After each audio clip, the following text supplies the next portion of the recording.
Hi guys, and welcome to the Sling Den. This is 2026. Happy New Year to everyone, and it's the first episode of the year. And I've got a good friend of mine, a competition shooter here in the UK, one of the most well-known people making bands here in the UK too. So I've brought him on to discuss some of his expertise in the band making process, to discuss why he's been so successful in the competition shooting, and just have an all-round good chat. Isn't that right, Phil? How you doing? I'm right, and yeah, that's right. Hopefully, As you can tell, I've got a bit of a cold, so if you are listening to this and I sound bunged up, and if I'm breathing down the microphone like Darth Vader, hopefully Phil's going to give me a head up to kind of go back a little bit, just so it doesn't come across too bad. But other than that, how are you doing, Phil? Are you okay? yeah, I'm very good. Thanks. Yeah, Good, good. I'm And excited. I guess we should always kind of go back to starting with what got you into slingshots. I know a little bit about you, but let everyone know why you got involved and why you're now so passionate about it. What got me into slingshots was I used to use my granddad's air rifle a lot when I was younger. I used to work full time on coaches, traveling all over Europe, and cycling was quite a good one. Then I used to like my road bike, but after lockdown and COVID, a lot of car drivers really started taking disliking to it. So I needed to find a new hobby, and I tried all sorts. And one day I was on YouTube and just somebody walking along a path and just got a catapult out and whack, down come a crow. And I thought, wow, one of them catapults could be that accurate. I just knew from then that that was something I could really focus on. So prior to seeing that video, had you shot a slingshot before? Had you ever pick one up as a kid or anything like that? Nope. Only No. thing I did was Dennis the Menace. So that was the first time. It's a very similar experience to myself, really. I had one which I think my auntie brought back from Thailand, with those square cube bands when I was about 10. And I think my mum see me shoot it once and said, "Right, that you're not having that," and that was the end of that. Um, but obviously, it's always got that Dennis the Menace Bart Simpson stigma around it, and we're well aware that it can do so many things. But I guess the first thing we should touch on is the competition side of stuff, because that's where I first met you. I think we had spoken prior online and stuff like that, but it was Valley's Valhalla, which it was a great shoot. That was the first time I get to meet you. You Yeah, were rocking the man bun at the time. yeah. Um, I've got bald spots since then. um, but talk to me about the competition side. Are you a natural kind of competitive person, or was it like you wanted to socialize with people within the same space? Talk to me a little bit about the competition side of stuff and why that piqued your interest. Um, Growing up, I was always a bit of a, I wouldn't say an outsider, but an outsider. Didn't understand football, could not get my head around offside. I may as well have been female. And I could never get hang of many sports. But catapults, I got to it quite soon and got to understand it and really enjoyed it. I like to focus on something, so I really want to understand how everything works. Now, don't take it wrong. I am not a natural shooter at all.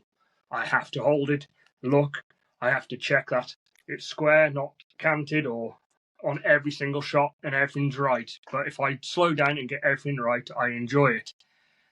And yeah, the social side of it, I felt more comfortable going to a catapult shoot because I felt like I understood everything that I needed to, and absolutely thoroughly enjoyed it from the very first one, which was Harrogate 2 years ago now.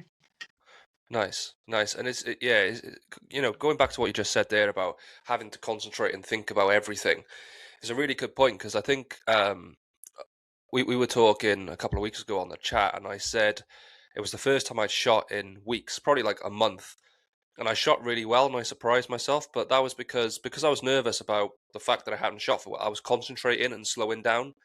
Whereas I Yeah, think sometimes if you're just shooting aimlessly, like you said, as a natural shooter, where you just pick up, shoot, shoot, shoot, shoot, shoot. Don't get me wrong, you can always. There are people out there that are really, really good, and they can do that. They can just pick up a frame. Maybe they've been shooting for 10 years, and it's just natural. But you're yeah, right. When you actually slow down and think about it, not only for the likes of yourself and me more successful in our accuracy, but we enjoy it a lot more because it takes that focus, it takes that mental kind of stop and think, and at that moment in time, you can't think about anything else because there's so many different things going on at the same time. And a lot of people will say, "Oh, pouch release is most important, or this is most important, but actually it's a bit of everything, like you said, tilting the fork. It could be that way, it could be that way. Yes, that is vital that you're letting go, but it's like not throwing your hand at the same time.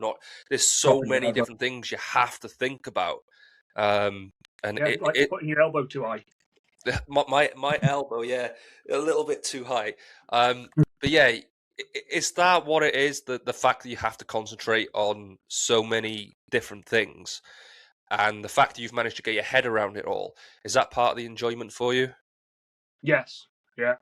It's literally, as you said, when you're doing that, I cannot think of anything else. I can't multitask, so I'm just focusing on that and just gives my mind quiet time whilst I'm doing it. And then the satisfaction of when the spinners are getting smaller and smaller and you can hit them more and more consistently just feeds you satisfaction in something. And more often than not, when you've gone to a competition, you've come away with a bit of silverware.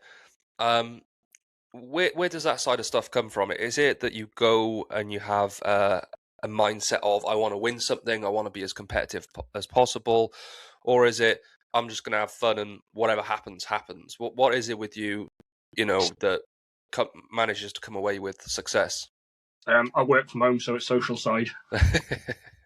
It is my social life. I enjoy it. You can go up to anyone, talk to them. You've all got something in common, and it's just great. As the first one I went to say was Harrogate. Friday night I was camping by myself. I didn't know nobody. Saturday I went round with about 5 or 6 other lads, and I said to him, "Do you mind if I join you tonight?" And one of them said, "What are you even asking for? Come on, just get your chair and come on up." Yeah. Otherwise I would have been sat by myself again. So yeah, and that is a very welcoming sport in that sense. And I think a lot of the time, because we're a small kind of community, you get to know people online a little bit just through whether that be Messenger or whether it be commenting on people's posts. I mean, there's people still online that I've technically been speaking to for the last 3-4 years. I've never met them, but I know their name, and it's like I know them as a person. And then when you go to the shoot, it feels like you just know them straight away. It's like when the first time I met you, it felt like I knew you, even though I'd never met you in person. yeah, It kind of feels like you know him, and obviously we can share the same kind of story at Harrogate. It was me, yourself, and Aaron, who's a good mutual friend of ours. We were camping, and then Chris Foster came along, who I'd kind of been speaking to on and off for the past couple of years, and he came come and sat with us, and then it was like we'd known each other for years and years and years, and we've been speaking ever since. So it's like it's so easy to kind of get along with people in this sport. yeah. And as you say, with the internet being a bit bigger, like when I went to Camp Bob, Chris came along, and then Ben come from Kent, and they saw each other from the online competition. Oh, hi, yeah, how are you? And oh, nice to finally see you and meet you. And that's it. It was like they knew each other for a while. Yeah, and I think for me, it's when I think about like competition side of stuff, I never really go with a mindset of I want to win something. Secretly, I am trying to do the best I can. Otherwise, what's the point? Like every shot, I'm trying to do the best I can. But I wouldn't say that I'd go home disappointed if I didn't take a trophy home. It's more of a bonus. Yeah, But I hear a lot of people say, "Oh, I don't even try," or it's like people try. I mean, you're not diehard trying to the point where you're crying in your tent if you don't hit the target. But I think everyone goes along with the same mindset of I want to do my best, but I actually don't care, if I go away with a trophy or not. That's not what it's all about. yeah. Like some people say, and I agree with it. A week or two before you go to a shoot, decide what frame you're shooting and stick to it. Yeah, Then you hear them saying, I was shooting so and so 2 weeks before, and then I went back to this, and then next thing you know, on the course, sometimes some of them saying, "Oh, I haven't shot for months." yeah, But yeah. That's it, and I think a lot of people. Again, a lot of people go for different reasons. I've spoken to people on the podcast. I know Rex that I spoke to said that when he went to ECST, he was shooting a frame that he's never shot before, and I think there are people out there that can do that. I've always kind of stuck to one frame, or I'd say I've stuck to a frame. I've stuck to the one frame now for the last year and a half. But before that, it was kind of like 7 months. What about you? Do you kind of stick to the same frame? I know I've seen you shoot. I mean, PFS, long draw, short draw, like all sorts of different stuff. But as time's gone on, have you kind of manage to stick to one frame? No. No. And you'll know at Harrogate, I took a pickle fork with me and a 90mm. And luckily I had an 85 in the car from Sniper Sling. And normally, if I couldn't shoot the 90, I normally pick the pickle fork up. I'm really good at that. Well, that weekend I couldn't shoot neither, so I tried the 85 and I ended up with 2 second places. So Yeah, I remember that 'cause we were doing the course, weren't we? We were doing like the practice course and stuff. We were on the same run when we were doing the hunters course, and then I think you changed your frame. And then when we did the knockdowns, it was like ding, ding, ding, ding. It's like it's yeah, just kind of yeah. I've stuck to 85, 87 since then, which, but I'm still got to find that perfect frame yet. that one. Yeah. Can you edit that bit out so the wife doesn't think I'm going to get any more? Yeah, well, that's it. I mean, I think it's easy to get the bug at the beginning. You want to buy so many different frames, and there's so many, good quality, decent makers out there that can do so many special things, and you just want to have them all. For me, that's kind of slowed down quite a lot over the last year or two, where there isn't so much that piques my interest anymore. I see something advertised or I see something new that's brought out and I can appreciate it, but there's not much anymore that makes me go, "Oh, I want one of them." And I'm not sure why that is. I think it's just because You got to I've roll always with it. wanted to kind of have what works best. Like if I can shoot something that I'm really accurate with, I don't really want to then change. And I worry about that quite a lot. That if I change something, then I won't Yeah. be as successful. What is it, in your when you're in your shoes? What do you kind of think about when you're thinking about other frames? When I'm looking at them, what I'm thinking, liking about them. Yeah, like what makes you think, oh, I want to give that frame a go? What makes you think, oh, the frame that I was really good with yesterday, I want to put that down to try this instead? Is it just the hobby in general of wanting to try a new frame, or is there something about these frames in particular? Probably me being a bit tapped. Yeah, I'll shoot a frame for a few days and I'll be quite good with it, and then all of a sudden it'll just not work. And instead of me working out what it is, I'll just pick someone else up and blame the frame. Blame the frame. Yeah, that's always a good idea, to be fair. And then obviously, we got to talk about bands as well. Um, again, going off the same sort of subject with the frames, I don't really change my bands. I was BSB white, and then I moved to the Cyan Precise when BSB went rubbish. And I was on the 0.55, which was the same thickness as the BSB for a long, long time. And then it was actually you that I was speaking to, and you sent me a slab of 0.5 and a slab of 0.45. And then since then, they're the only two that I use. So I use the 4.5 for targets and the 5 for the mooch. Obviously, you're well in terms of bands, being a band maker. We're going to talk about all that sort of good stuff. But talk to me about your first kind of bit of knowledge about bands and when that kind of clicked for you. Because you mentioned earlier that it was all about understanding and the fact that you kind of started to understand stuff, and that's why you really enjoyed this hobby. What was Yep. the first sort of things you started to realize about bands in particular? Sometimes thinner bands are faster than thick bands. That's always a And good one, yeah, especially for beginners. yes. Um, 0.45, for example, will always be faster with a 7mm than 0.5 Yeah. in short draw. Doesn't matter about taper, 0.45, always quicker.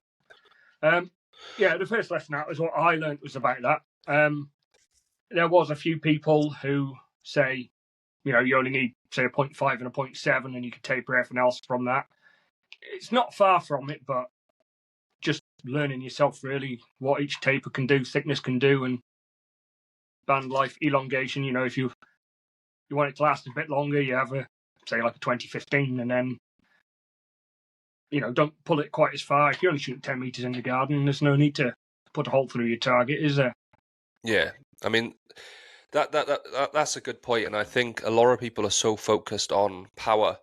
I see a lot of people talking, FPS. I got this, I got that. I've never that's never really intrigued me, and I understand why. I mean, the fun side of it, of getting the most velocity possible. I do understand that, and I understand why people are interested from it. But I see it more black and white. If I need to achieve something, if what I got can achieve that, then everything else is irrelevant. So, as you were saying, for targets, I use 7 mils, which, that was probably kind of November. I went from 8s to 7s. Because Yeah. I think I tried the 0.45 with 8s, and the 8s were dropping a little bit. So I had a load of 7s, and I tried the 7s, and they were like lasers. So since then, whenever I've done anything target orientated, I've used the 0.45 and 7s. And out on the mooch, I'm 0.5 with 8s, and the taper's the same, the length's the same. The only thing that changes is the bearing size and thickness of the band, and they both perform in exactly the same way. But you're right. I think a lot of the time, like tapers, I think in my mind, I always see it as you can always split them right down the middle. You've got your heavy tapers, your 25-20s, or even like your 23-18s, and then you got your lighter ones, which kind of range at the max from like 2015 to maybe like 2012 and things like that. What do you think it is about these people that kind of tweak and tweak and tweak? Oh, I'll try, 2013, 22-14, and all these different things. How much difference do you think that actually makes when you're talking, mil? It does make a bit of difference. It's all about comfort, and when you've got a really heavy band set, a lot of draw weight against your anchor point, you're trying to pinch it into place. If you can get it down to the right amount of velocity that you want, but without being too heavy holding, and obviously your release does affect where the ball goes. Yeah, and I think, for me personally, I've always chose in this order: accuracy, comfort, longevity. So first thing is I need the band to be accurate, but also for it to be accurate, I need it to be comfortable in the sense of I need to be able to hold it. I can't be shaking and having my foot shaking and all that sort of stuff. So I need a comfortable hold in order to be accurate. And then lastly for me is longevity, only because I make my own bands. It doesn't actually take that long. They're a pain in the ass. I really don't know how you do it. Sit there and make them for hours and hours. But, I'll make a batch out of a slab. So I'll get maybe 4. I think I get 4 sets out of my cut. So 4 sets in the summer, that lasts me a couple of weeks. In the winter, maybe a couple of months, not shooting as much. But I'm okay with that. I don't need longevity. Do you think there's a big correlation between comfort and accuracy? Oh, yeah. I think there's a big thing of it as well. And the amount of people, the messages I get saying I want to shoot, I want to go up to 11mm steels for mooching or stuff like that. And what bands do you recommend? I say, well, when you're mooching, what are you doing? Oh, body shots. It's like, no. Placement over power every single time. Yeah, I've always said that. For me, I wouldn't class it as hunting or mooching. If you're going and you're just bodying something, I mean, I can give a slingshot to somebody, take them around with me for a week, and by the end of the week, they're going to be able to body a pigeon, for example. It's not hard. Like, it's a big target if you're literally just firing something. You don't need to be stealthy. You don't need to be anything to do that. Whereas if you're talking head and neck and you need to be accurate, you need to get the right angle. That, to me, that's what it's all about for me in terms of the mooch. It's all about that side of it, not just bodying something and seeing something flap around on the floor and think, oh yeah, I got it. No, you didn't get it. You've just literally injured something using very little skill. I mean, that's the way I see her anyway. So for you... I'm exactly the same. I remember when I was on the coaches, some kids throwing snowballs at a coach and they just literally dropped them off, going up to Western Ring, turning around, coming back down, and they throwing snowballs at the bus. Well, next morning I said to him, anyone can hit a bus. Why didn't you go hit a cyclist? I hadn't quite thought what I was saying, but all the other kids are ribbing, so I said, no, you have to throw snowballs at a bus. It's 40 foot long, it's 12, 13 foot high, doesn't take much skill. And do you tend to have those sort of conversations with people? Do you kind of try and, I wouldn't say persuade them, or I guess the right word would be educate them. Do you try and educate these people who maybe you sense have got a little bit of a beginner vibe to them? Do you try Yeah, and educate them in the right I thing to do? do try, and I lose probably three-quarters of them. And after a couple of months, about one, two come back saying, "All right, what do you recommend? I'm not getting anywhere."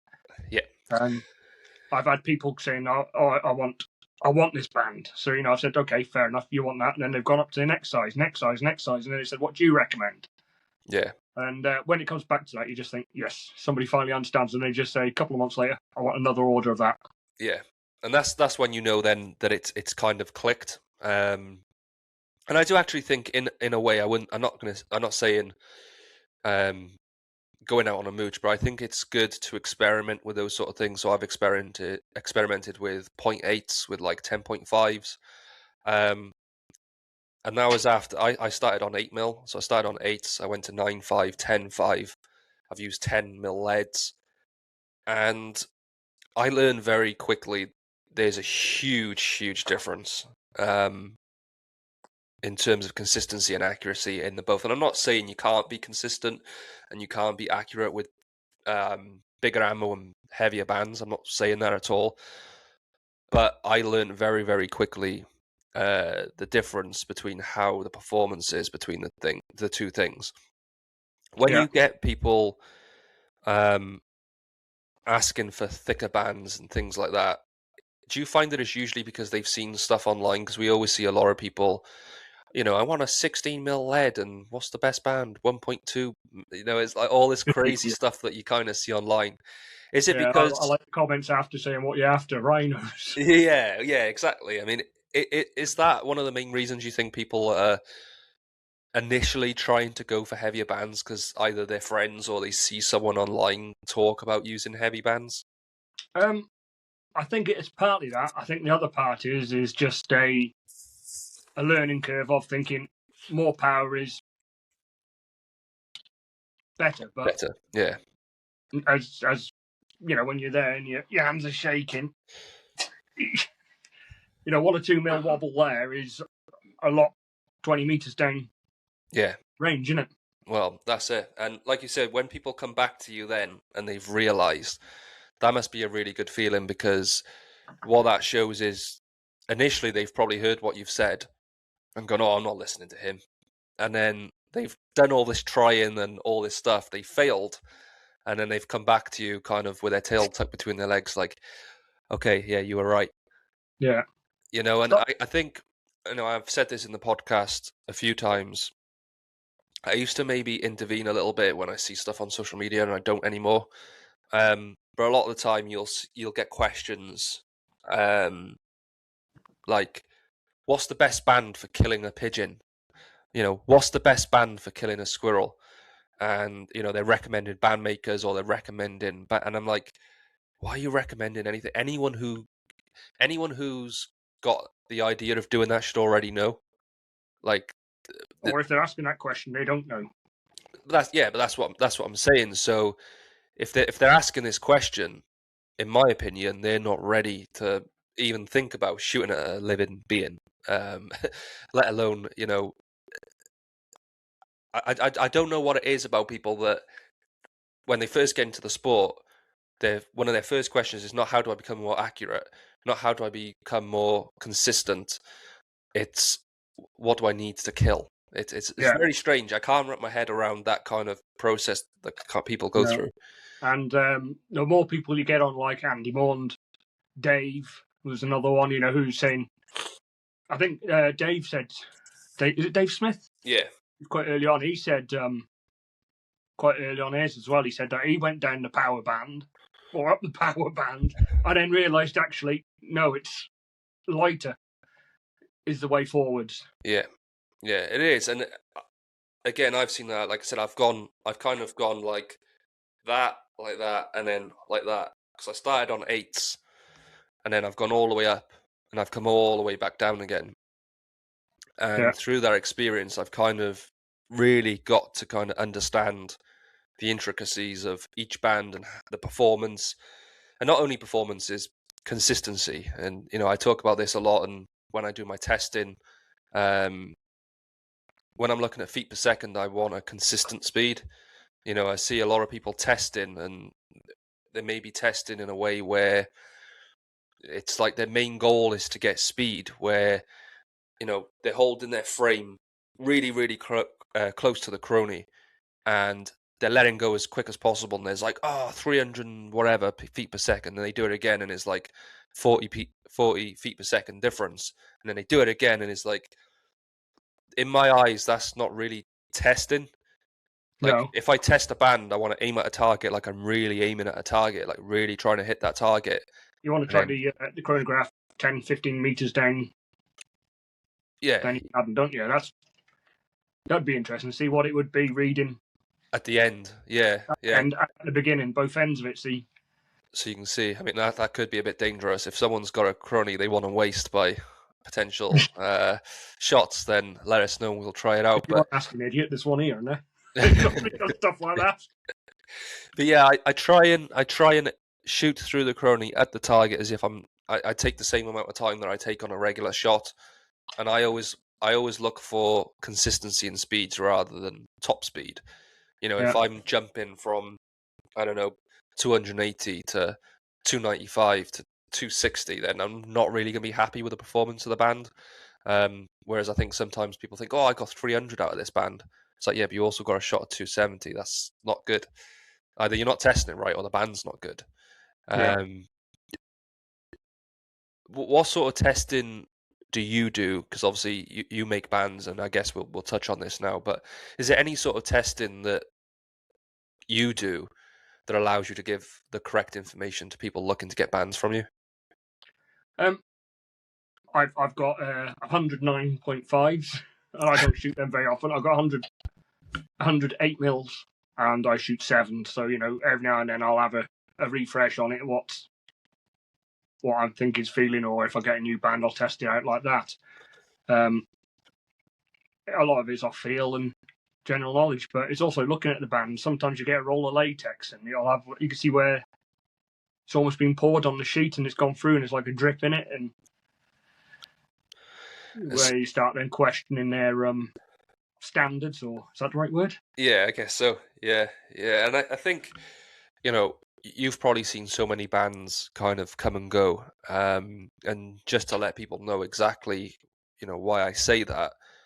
How many bands would you say that you make on a weekly basis? Well, it depends if Aaron and Dan are ordering, or if TJ's ordering, or if it's just my own. I think I got an order for probably 50 meters this week off Dan and Aaron. So that's a sheet of 50 meters. That's 10 meter rolls, 5 of them. So it's going to be best part of 600 bands there, if not more. That's just insane. I just couldn't do it. Like, literally couldn't do it. I just put YouTube or podcasts on and get on with it. Listen to it and zone out, innit? And is there an enjoyment side of it for you? Is it, a relaxing kind of thing for you? Just sitting there and kind of... Because for me, that's exactly what I do. I'll put a podcast on, or I'll listen to music. But after I've kind of, it may be my OCD where everything has to be precise. Everything has to be literally perfect. But after I've kind of made 2 and I've got 2 more to go, I'm like, come on, this needs to just be over. I mean, you're there probably for hours on end. How do you actually get through that? Doesn't bother me, I don't think. What's that? I don't think it bothers me. It doesn't bother me. I'm a carer for my wife, so it gets done when I'm not doing something around the house, or if I get bored of it, I'll go and hoover upstairs, something like that. So you can pick it up and drop it whenever you want. Pick it up and drop it, yes. Yeah, so you got the freedom. On the dining room table. Is that what I was going to ask? What your setup's like? Is it just kind of set up that you've kind of always got it out and you can just kind of go back to it as and when you please? It depends if the wife's put it away. Because I spend half the time looking for something. Does she help you with it? Does she kind of get involved? And yeah, she does. Like last night, I was cutting her rolls into slabs and then cutting them into band sets, and then she was pulling all Paige through. She's getting really good now, cutting up amber belt. She's getting really quick at that now. She'll turn around and go, I've done another 5. You're like, what? Carry on, carry on. Yeah. And I think, you know, and I'm not just saying this because you're a friend of mine, but one thing I like about your approach to making bands that I kind of see is there's not like a pressure when I see you online and maybe conversing with some of those people that are looking for new bands. There's like a no pressure approach, and there's also more of a help and advice approach that you kind of go for. And in my mind, that shows that it's something you're passionate about. You're passionate about the hobby. You're passionate about people, you know, doing things right within the hobby. And I think that's quite important to have somebody like you about who's actually going to be able to give correct advice, maybe steer people away from becoming a bit of a hazard within our hobby. And you know, that's really, really good to see. And I think over time, if you stick to that, I think that's what will make you most successful, is the fact that not only are you well respected by some of the people that's been in the sport for a longer period of time, but also the newer people coming into the sport after a couple of years of shooting, they'll kind of think, you know what, I really appreciate what Phil did in giving me the correct advice, rather than go to someone that's just going to make me what I ask them. Yeah. You know, and some people are too money involved in it. Yeah. Somebody messaged me, I think it was on TikTok yesterday, asking about bands, and they're from Republic of Ireland. I said, you know, I went through it all and said, right, okay, well, these are the prices for Royal Mail's postage. I don't know anyone else who shoots in Republic of Ireland, but I said, if you could find Chris Graffin, see if he knows of anyone south of the border. I mean, I think it was £12-13 delivery, and it wasn't great. And when you're ordering a set of bands already, well, he's paying just as much for delivery as what it is for the band. So I guess I've had a few in Ireland actually. So if there's anyone in Ireland who's watching this, you know, might be a good idea for yourself to do it. But you know, that's it. That you're trying to genuinely help people, and is that an approach that's natural to you, or is it because you just want people to get the most out of the sport? Both, really. I do see it as treat others how you like to be treated yourself. Yeah, it's like that. And secondly, it is I do genuinely want to do the best for the sport. I mean, I went down to South Wales from Cheshire, picked Andy Mond up and Tomo, and took him to Lincoln, was it, or somewhere like that, on their shoot. You know, because it was the ESF shoot. Andy was on the board; he couldn't get there, so Tomo said he'd jump in. They'd pay the fuel, so you know, more people can get to these places, the better, isn't it? Well, that's it. I suppose the fact that you used to be a coach driver probably helped you in that as well. I do enjoy driving, yeah. But I suppose it's like doing the bands, though, is just you can get to the point. Some people can drive, some can't. I like to do the bands, just switch off and let your mind process what it wants and not what it wants. Yeah, and I think, you know, the more people like you in our hobby, I think, you know, it'll help massively in terms of getting people involved in the right way. In terms of competitions, is there any that you're kind of looking forward to this year? I know that if you've been to any yet, has there been any? No, it hasn't yet. No. Harrogate, definitely going there again. To be honest, I would love to go to cross to Spain in October, I think, just to see them all. You know, it's different styles of shooting. Whether I do well or not, it's not the point with me. I'd rather go and see and enjoy the experience. Yeah. I think, because I went to, I think that was, well, it was the end of last year. I went, it was probably about an hour away near Glasgow. I met up with Tony. He had a little shoot going on there. I had a really good time there, actually. Quite good, because I hadn't shot for a long time. And doing a little course around the woods kind of got me back really wanting to kind of get into it again. But the dark and the cold and the wet still kind of put me off shooting as much as I'd like to. Obviously, Harrogate's a big one. We're both going to kind of go and enjoy ourselves there. Is there any others here in the UK? Well, I just try and get to many of them as I can, to be honest. I am a little bit envious of you, because every time I see a shoot, it seems like you're there. And I really want to go to as many as possible. I'd love to do, you know, even if it's a couple of ESFs, Camp Bob, which I will definitely try and go to this year, because I think that's the closest kind of So I Yeah. will try and do Camp Bob this year. But yeah, every time I see a shoot, That's a very good one, and a bit different to all the others, Camp Bob, because as for Harrogate and South Wales, you have 2 or 3. Well, Andy's he has 2 or 3 little fires, where people are cooking around. Camp Bob seems to be everybody all under the parachute, under one fire, all sat around the same place in the evening, and that's the social part of it. so it's a bit different.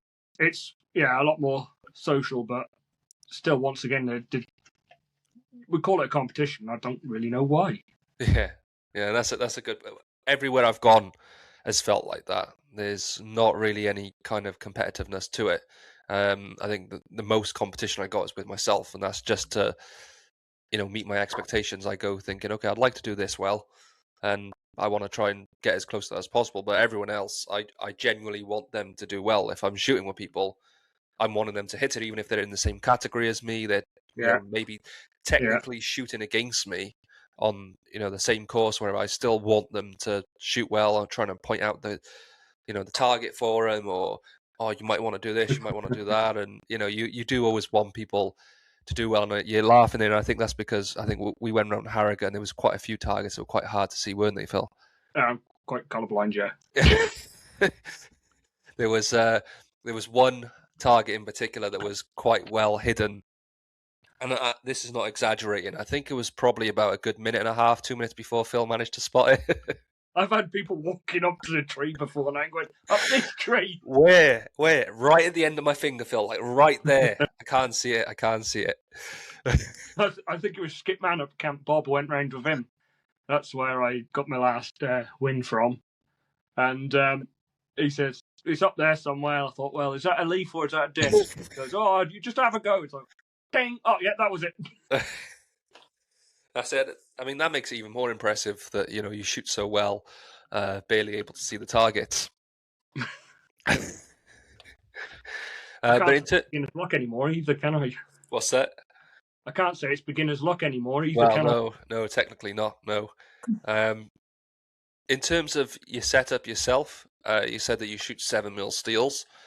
Yeah. Being that you're involved so heavily with bands, I tend to see you switch around quite a lot, which frustrates me, believe it or not. Someone like yourself swapping so often. Have you got a go-to? Have you got a go-to that's like a proper go-to, or do you have a go-to at the moment? Yeah, I do change bands a lot. I'll place an order from somewhere, and I'll always place an order of 0.4, 4, 5, 5 to try out, and it normally sits in the cupboard. And then that's when, say, like Banjo Die says, he's got his group of young lads who he looks after. And that's what I'll cut up then, what I've tried and not really selling a lot of. It might be Falcon, it could be Precise, it could be Gen 3 or Gen 4 or Sniper Sling, it's... But the ones I'm really enjoying is the Wasp ones, the AK Velocity Performance, which they do in 0.45. And then I was lucky enough to try the Wasp Candy in 0.5, but that is really nice. Lasts well. It's funny glossy. Like GZKs. It's got like a film over it. Kind of like... really glossy, but it doesn't get affected much by the cold at all and lasts really well. Nice. So I think I'll be sticking with that now. But I think I've got 2 rolls coming this afternoon in the post. But I'll have to play around with them. Is that a new band that's being released? One of them is a Chinese band which I can never pronounce. It's PAYAU or something like that. Right. He's always had a black one that he's always sold, and now he's doing a few different colours. Okay. And I thought, well, I'll try some of that, and can't remember what the other one is. But the candy, is that a new one? Is that like a... Yeah, yes, I think Simon Wasp's bringing it out in the next week, I think. So I think, or if it's not out already. I'm playing with Catwalk because I'm fidgeting now all the time anyway. But it's pink on one side and green on the other. Oh, nice. It's a bit different. Yeah, it's really nice.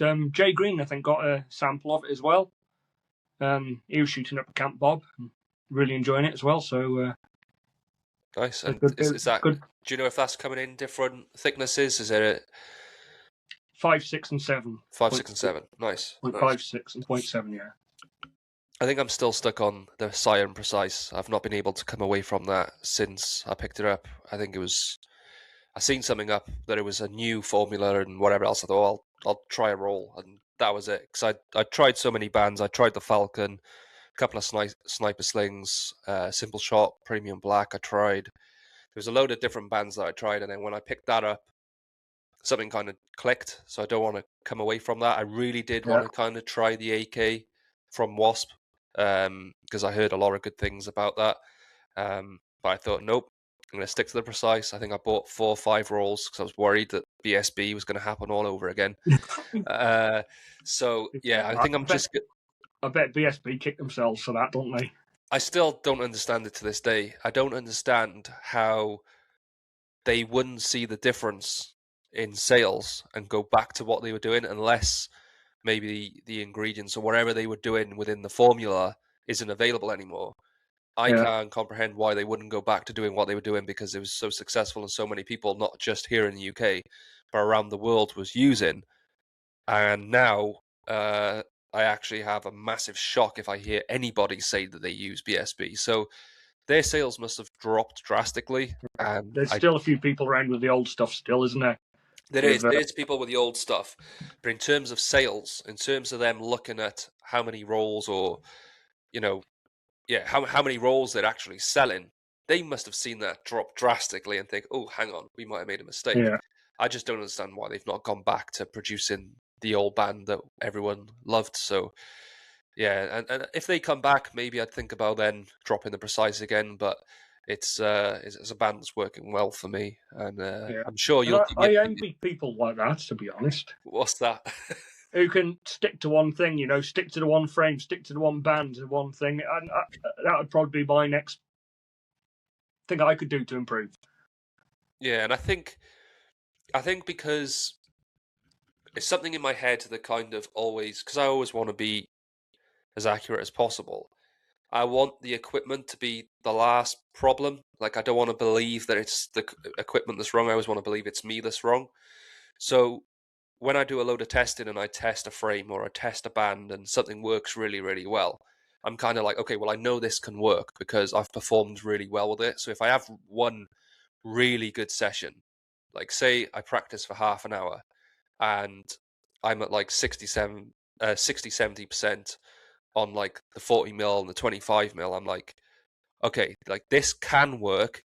I now just need to make it work consistently. So when I kind of found that I was having really good sessions with particular equipment, I was like, I can now say the equipment works because it's done the job already. Yeah, Whereas if I can't get to grips with things, so I've tried bands or maybe I've tried a frame and I've kind of had an iffy session where I've kind of had a couple of good shots, a couple of bad shots, and not been consistent. Whereas if I go out and I do really, really well in that one session, I'm like, right, I can do that again every single time. But it just takes me to be on the ball and be at my best to do that. It's nothing to do with the equipment.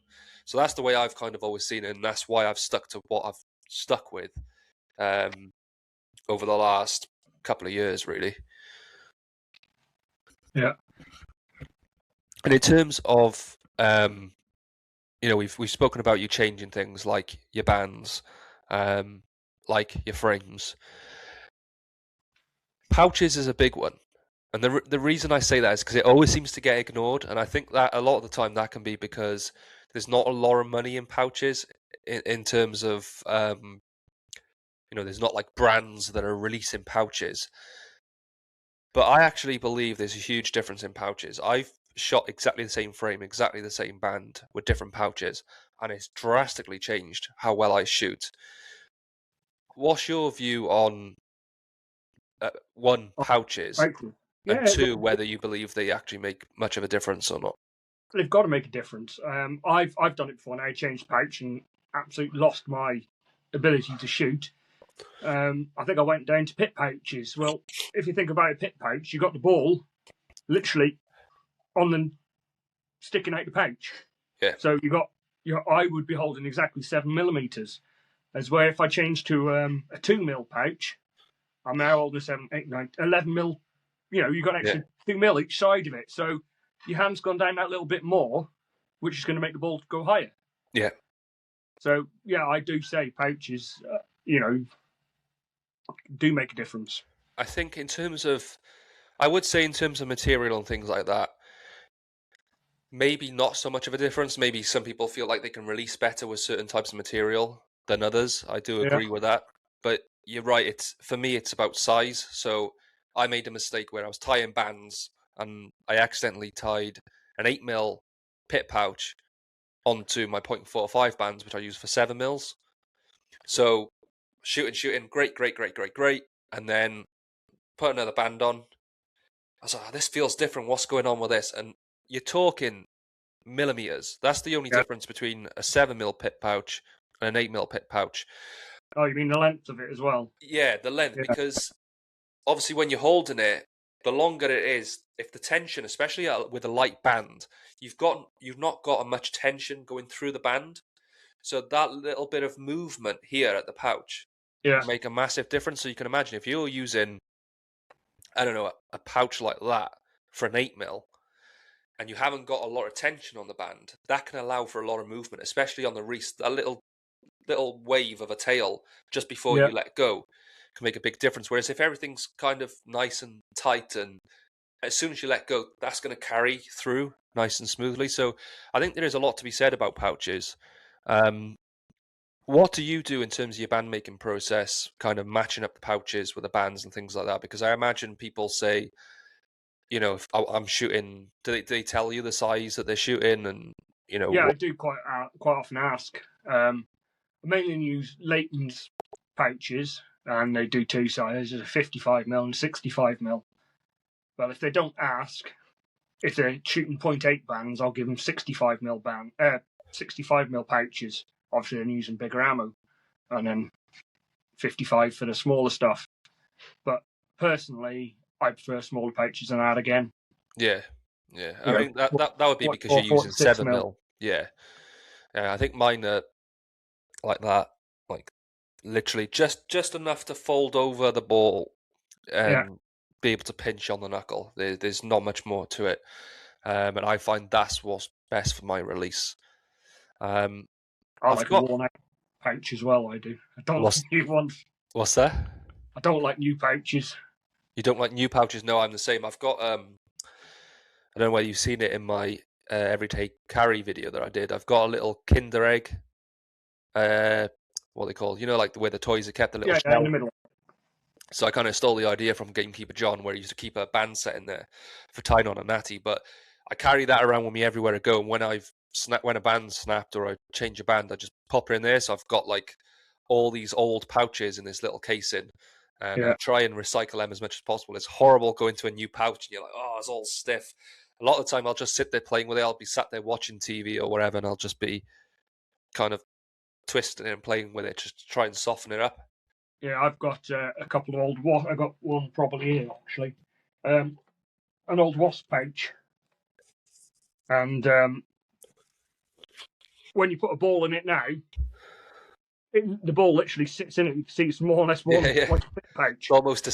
It's almost changed yourself to a pit pouch just through Yeah, use. and if I put a new one on that now, I'd be, you Yeah, know, completely different.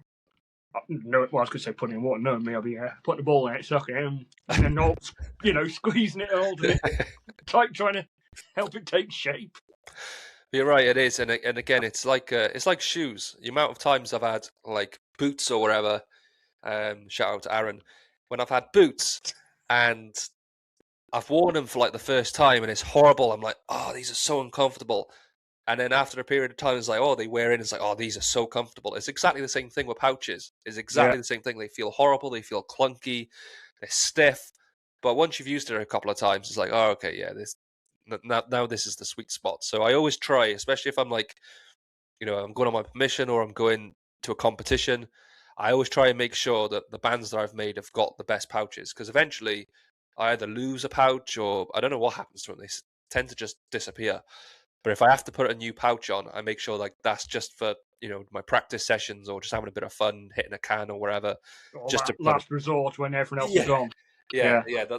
I hate it. I really do hate it. And talking of, I did have a question about pouches, but we'll get to that in a second.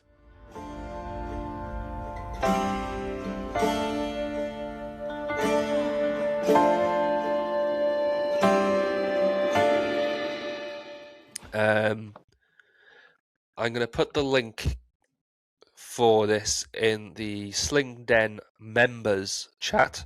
So if you are a member, you can come on, ask your question to Phil live in person. If you're not a member, hit the member button and you can ask my guest a question. Right, let's just copy this through.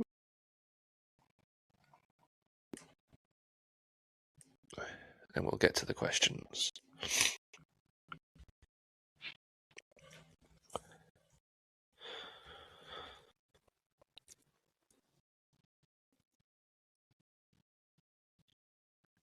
Benji's concentrating.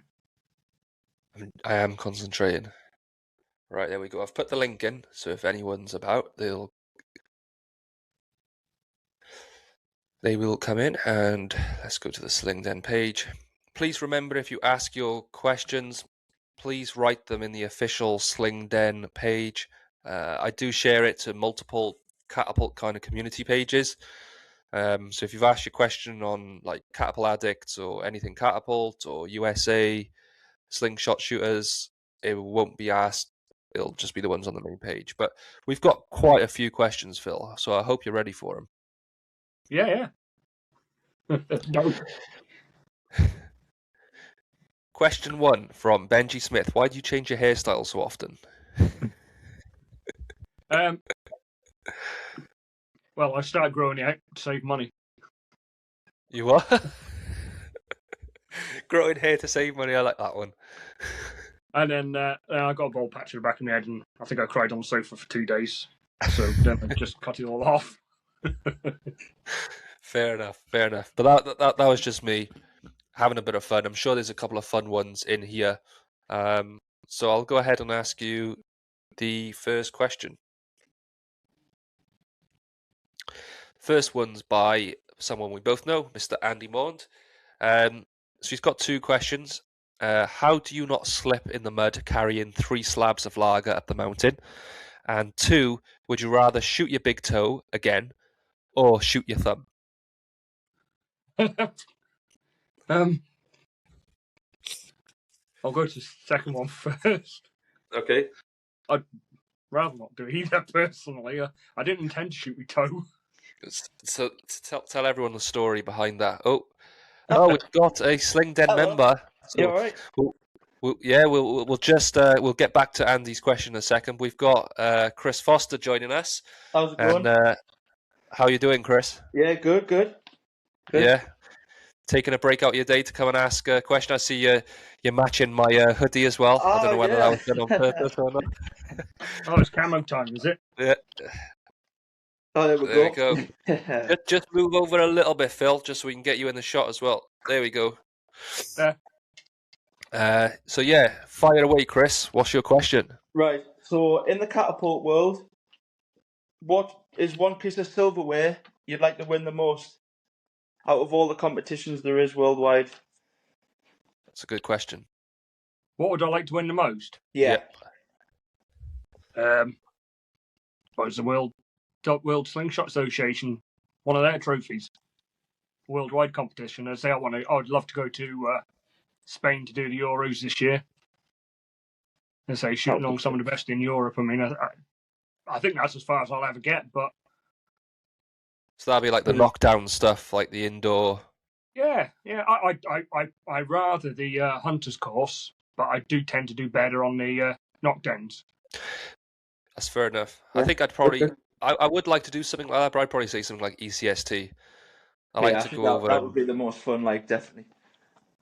For the fun, to meet all the Americans. I've kind of built relationships with over time, and just to be able to say that I've gone over and conquered America with taking home a trophy at the ECST. But the world's that's a very good point. There's some really nice Americans. I mean, if you go onto YouTube and you're watching them on a live, it does seem like a lot of fun.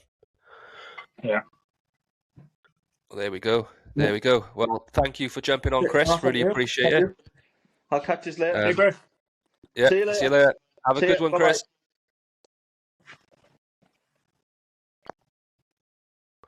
There we go. In-person question. Love it. So yeah, getting back to Andy's question, do you remember him, or do you need me to go back through him? I think I remember him. Yeah. Okay, go ahead. Yeah. Second one first. I didn't intend to shoot my toe, but I've never really shot about 6 inches away from the end of the forks to the target before now. You need to put some context here, Phil. People don't know what you're on about. They're asking why you're shooting that far away from your toe. Well, I saw a challenge from China, and they were putting a bottle cap between their toes and then literally straightening their leg out and then drawing from here. And yeah, I went for it. I hadn't told the wife, and she was sat in the garden in the sun, and I shot my toe, and I'm cursing her maid off. She goes, "Oh, what have you done now?" What was the damage? A very black toe for a fair few weeks. Definitely not going to do that again. Well, it's the same day I did the other foot, but I managed to successfully get the bottle cap out. That's on my TikTok. I've got another one. I mean, I can't walk on one, so you know. I mean, if first you don't succeed, try again, isn't it? I suppose so. I mean, it's not a challenge I want to partake in. I will say that nothing good can come from. I tried a challenge from China. But going on to the other question about carrying the slabs of lager up a mountain, I can attest to this because I was there. It was light when we walked down. By the time we were walking back up, it was pitch black. It was soaking wet. It was muddy. There was puddles everywhere. And I think it was like 2 crates of lager that you had. Yeah. Like just walking up this mountain, not even breathing heavy, not even like. You know, there's people falling over left, right, and center.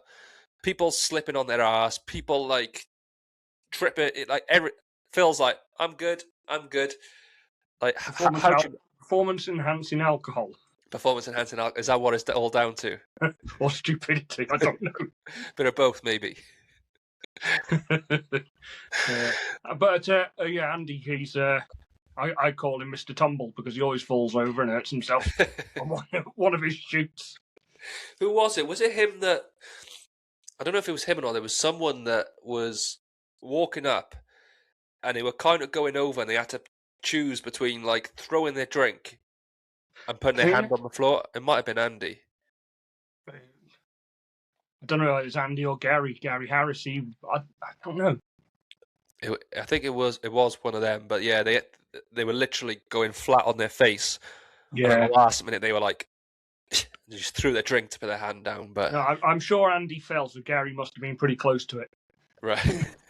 But there's you with your 2 crates, no problem. Carry on, boys. The next one is by someone else you know, Phil. Natalie Gaunt. What has been the best use of your latex? And there's a winky face there, so just remember this is a family-friendly podcast, Phil.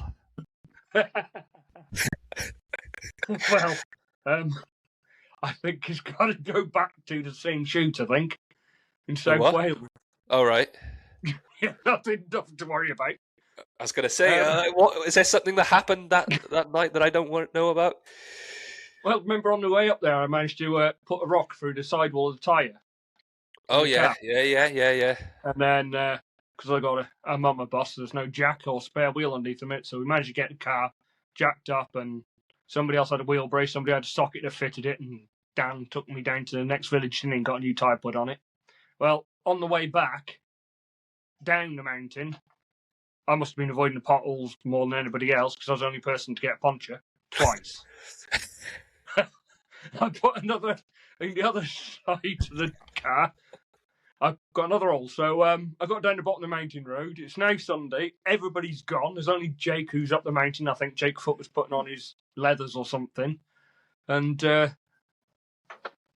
had a hole in the side tyre. So I thought, well, I got a load of latex. I had brought most of my stuff down with me.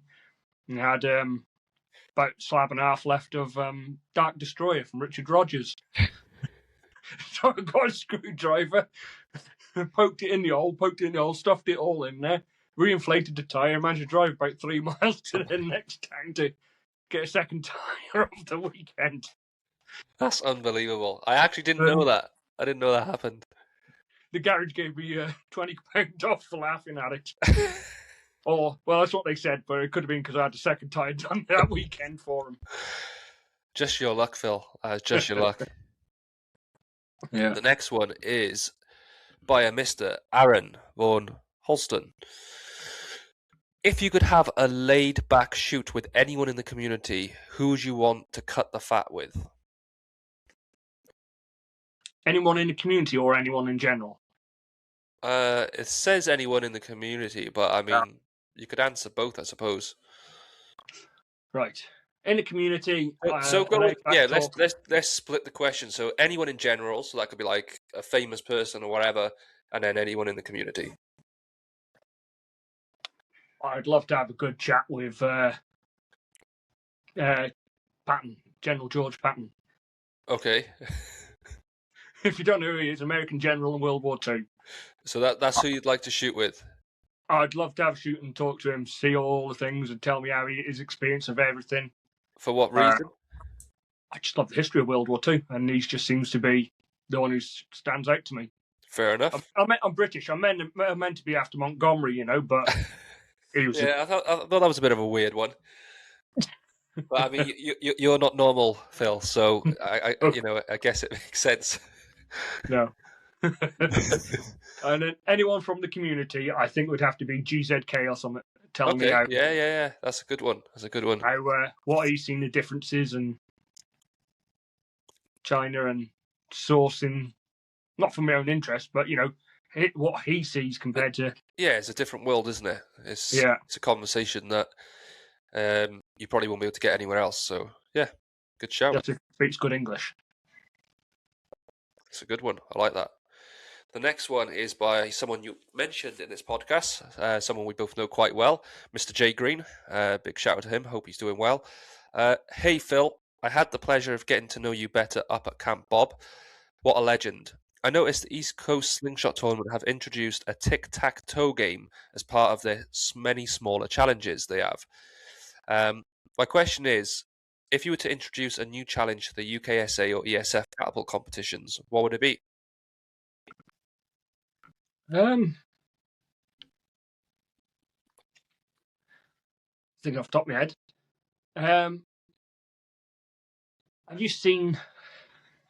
You're not going to think of funny now. I remember watching someone on YouTube and they had a ramp and a ball would come down it and everyone made their own knives and they're trying to chop them. Okay. The balls as they're going past, something like that, where you got like a couple of seconds to. Yeah, a moving target, take aim when it comes out before when it gets back in, see how many you can do out of. Like the duck game at the fair where they're just kind of like. Yeah, more or less, yeah. It's not a bad show. I think maybe something like darts as well would be quite fun. Like a dartboard. Yeah. Trying to score down from 501 or something. I'd have to start not even 101, it'd have to be lower than that. Selling yourself short, Phil. The next one is by Paul Webber, Mr. Slingy Nerd. Hope you're doing well, Paul. You're travelling through the Amazon jungle. Oh, I love Paul's questions sometimes. They're a lot of fun. You're travelling through the Amazon jungle and you find a tribe that's never seen a slingshot. How would you introduce them to the sport? Oh, I don't know. Have you got something on your mind you want to say but can't, Phil? No, just somebody else come out with a question like that. It'd just be basically making a natural catapult, and if I had any elastic on me, and just teaching them. If they don't understand, just shoot one of them in the toe. See they know how much it hurts. I mean, to be honest, that could be a really useful tool for them if they can get some natural latex somehow. There's plenty of trees in the Amazon jungle. It's a prime hunting tool, really, isn't it? It is, but what would you do with them? As long as it's not that one island where they eat everyone. Yeah, I mean, that would be quite bad, Phil. So the next one. We had Chris on earlier ask his question in person. But he's got another question here. What is a frame that you would most likely stick to if you had to choose any one?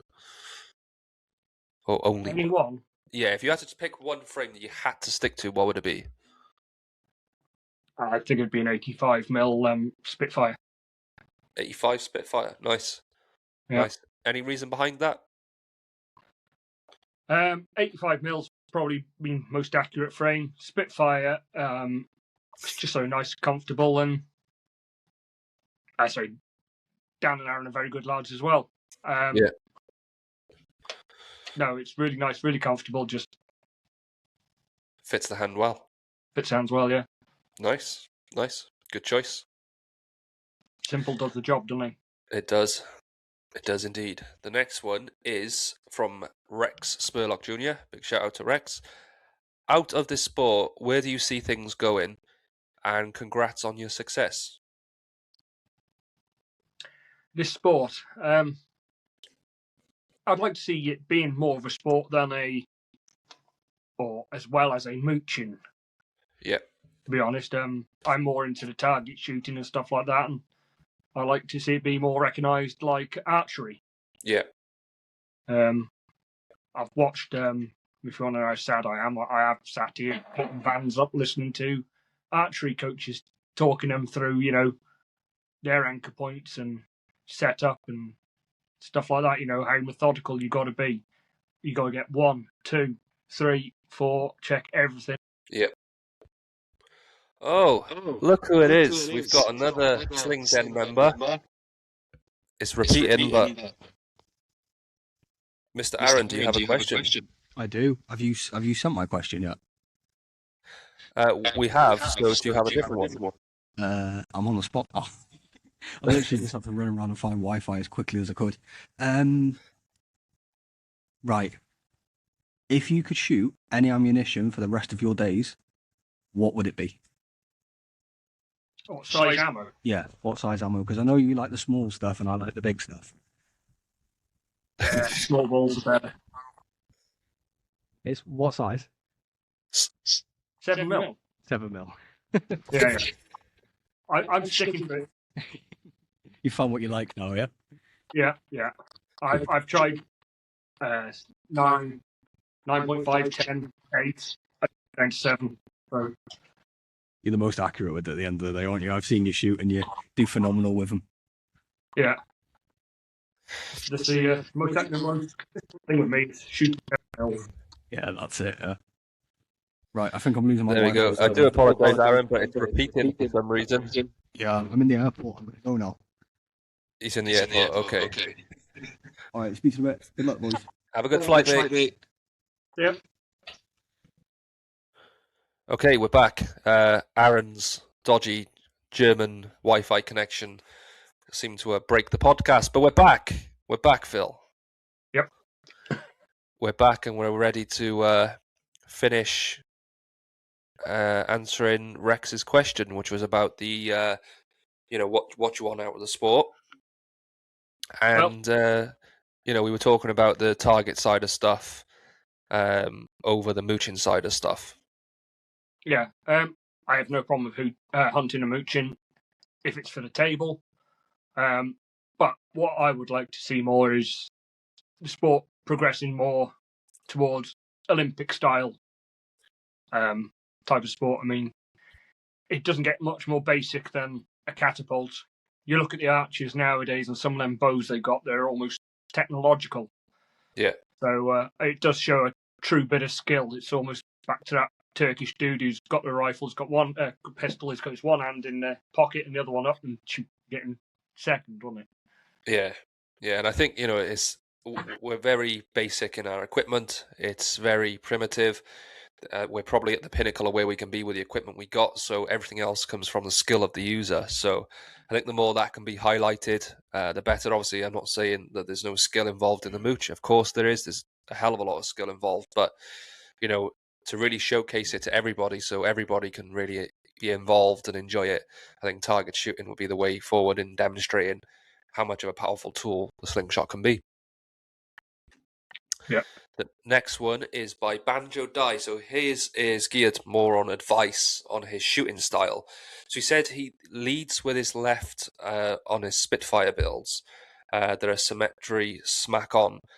But when he raises his right elbow, his thumb grip automatically turns like unlocking a door, which means that his shot, when smack on target, will always be slightly right.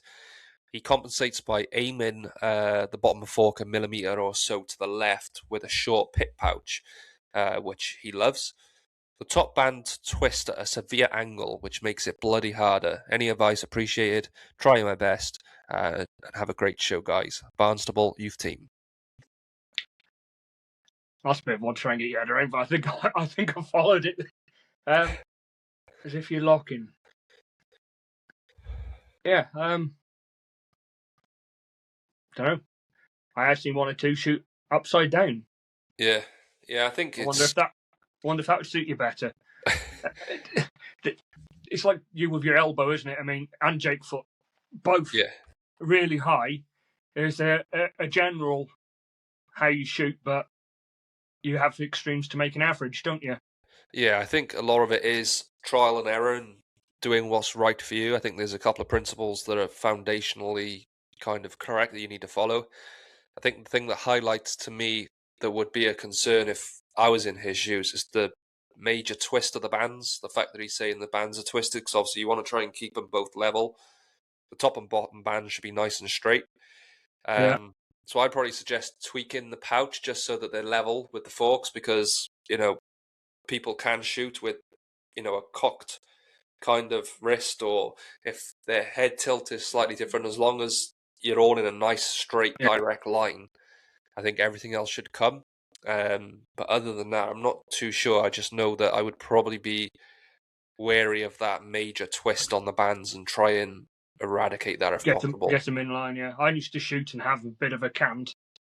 But the problem I had was, the further it went away, the more to the right it went. Yeah.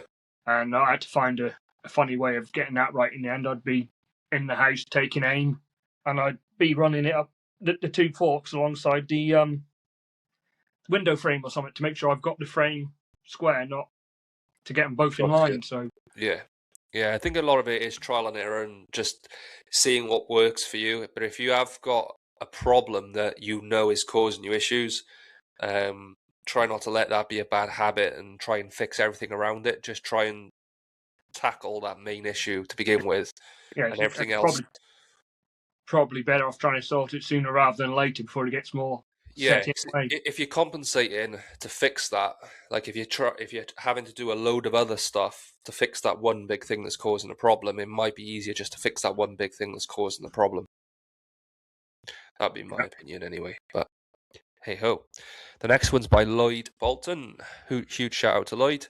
He's looking forward to this one. He wants to know what your go-to taper is. Depends on time of year, to be honest. Winter I shoot in 2012. In the summer it'll be 1812. But if I had to have one taper, as what I think he's saying, it'd probably be 1810. If I had to have one all year round. Is that just a nice mixture of everything? Nice draw, longevity, speed? Yeah, it's longevity, speed. But yeah, I put up to 2012 in the winter. Just bands do slow down a little bit, gives you a little bit more power to it.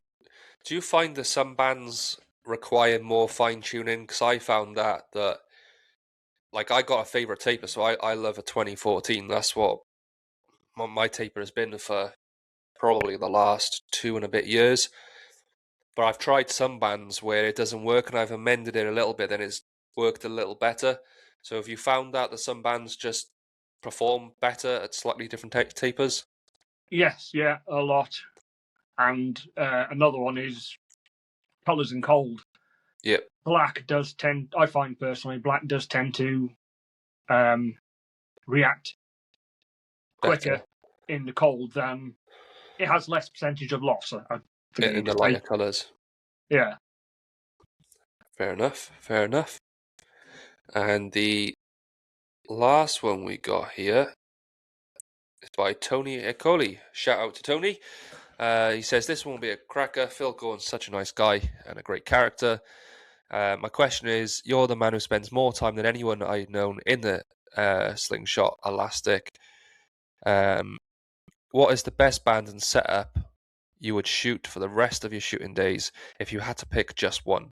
And a side question, if possible, what are the things you personally look for in a band? Right. What do I personally look for in a band? I'd rather shoot a lighter colour band than dark. It's just easier to notice if your bands are off square, one sitting above the other. I like the consistency in bands. I like to get the calipers out and measure them in several places over the roll, checking how close it is. I think it was BSB. You'll have on it, like, if you bought 0.5, say from 0.47 to 0.53. So there's a huge contrast. Tighter the tolerance, the more you're going to have a better experience over the roll being more consistent, rather than having it at the beginning being 0.47 and at the end being 0.53 is... It's a big difference. Yeah. The other one I mentioned earlier as well was sometimes you can look at the latex when you put a roll out and you can see where it's been poured and it's not quite uniform in colour, or...